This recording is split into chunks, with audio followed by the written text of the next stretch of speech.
গতকাল বইয়ে দেখলাম যে আমি প্রায় 2.5 কোটি টাকার মালিক। কত?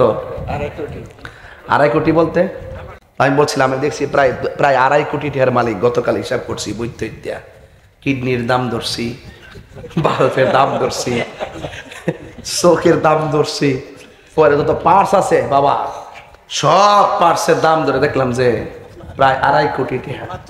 না এটা দেখছি আর কি, এটা তো দেখছি। আর একটার হিসাব মিলাইতাম পারছি না কোনটা, যে ব্রেনডারে আল্লাহ যে রক দিয়া বাইন্ডিং দিছে এটা নাকি কয়েক বিলিয়ন মিলিয়ন কিলোমিটার লম্বা হইব। কয়েক কিলোমিটার লম্বা যদি এই মাথার রক, মাথার যে ব্রেনডারে যে একটা বাইন্ডিং করছে, মগজটার যে বাইন্ডিং করছে, এটা লম্বা হইব কয়েক মিলিয়ন লম্বা, কয়েক মিলিয়ন কিলোমিটার লম্বা যদি তো আমি চিন্তা করে দেখলাম যে যে তারের ফেসের কারণে আমি কথা কইতাছি ব্রেন থেকে, তাইলে এই যে কারেন্টের তারটি টানছি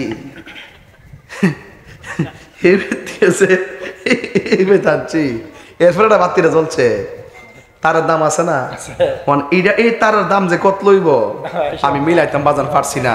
পরে লাস্টে আমি কইলাম আলহামদুলিল্লাহ রাব্বিল আলামিন, হে আল্লাহ সব প্রশংসা তোমার, তুমি আমার খালেক, আমি তোমার বান্দা।